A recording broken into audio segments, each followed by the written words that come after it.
ദിവസം ഒന്ന് കുറിച്ചു വെച്ചോ. ഗംഗയുടെയും സുദർശന്റെയും പ്രതികാരത്തിലെ ആദ്യത്തെ ജയമാണ്. ഇനിയും ഒരുപാട് ജയങ്ങൾ ഉണ്ടാവും. അവിടെ നിങ്ങൾക്കും നിങ്ങളുടെ കുടുംബത്തിന് നഷ്ടപ്പെടാൻ ഒരുപാടുണ്ട്. കല്യാണ നിശ്ചയത്തിനുള്ളതായി നടന്നത്. ഇനി കല്യാണം വരുമല്ലോ, കാണാം നമുക്ക്. ഒരുങ്ങി ഇറങ്ങിയ അരിഞ്ഞു തള്ളുന്നതാ സുദർശന്റെ കുടുംബത്തിന്റെ ശീലം. വണ്ടി എടുക്കടാ.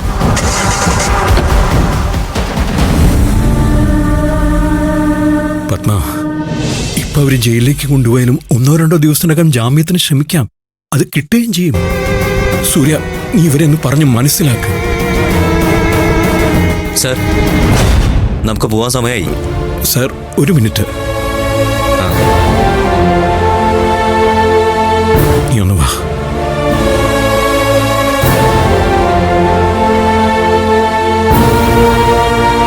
എന്താ സൂര്യ, ഇപ്പോഴാണ് ഒരു മകനെന്നുള്ള നിലയ്ക്ക് നീ നിന്റെ കരുത്ത് കാണിക്കേണ്ടത്. ഈ ഒരു അവസരത്തിൽ നീ തളർന്നു പോയാ അച്ഛൻ തോറ്റുപോകും. അച്ഛൻ ജയിലിലേക്ക് പോയിക്കോളാം. അവിടെ സമാധാനത്തോടെ ഇരുന്നോളാം. പക്ഷേ എന്റെ സ്ഥാനത്ത് നിന്ന് ബാക്കി കാര്യങ്ങളൊക്കെ നീ ചെയ്യുമെന്നുള്ളൊരു വിശ്വാസം എനിക്ക് വേണം.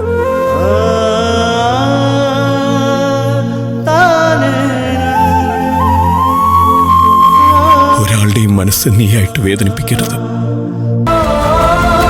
ഒരു കാര്യത്തിനും തടസ്സം ഉണ്ടാവരുത്. അച്ഛന് നിന്നെ വിശ്വസിക്കാമോ?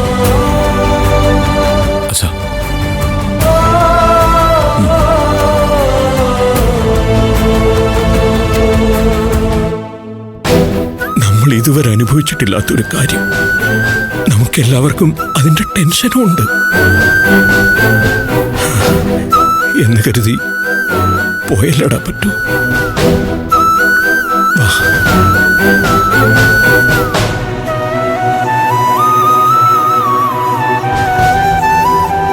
പത്മ, വൈരാഗ്യങ്ങളും വഴക്കുകളും ഞാൻ വരുന്നവരെങ്കിലും മാറ്റിവെക്കണം.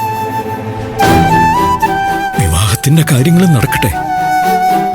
എന്റെ ജാമ്യത്തിന്റെ കാര്യങ്ങൾ അഡ്വക്കേറ്റ് നോക്കിക്കൊള്ളും. പോട്ടെ ഉദേ.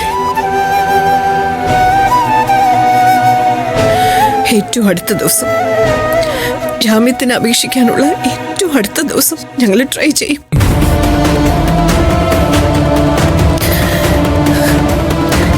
ഞങ്ങള് നിങ്ങളെ പുറത്തു കൊണ്ടുവന്നിരിക്കും. സർ, സമയായി.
എന്താ മാഡം?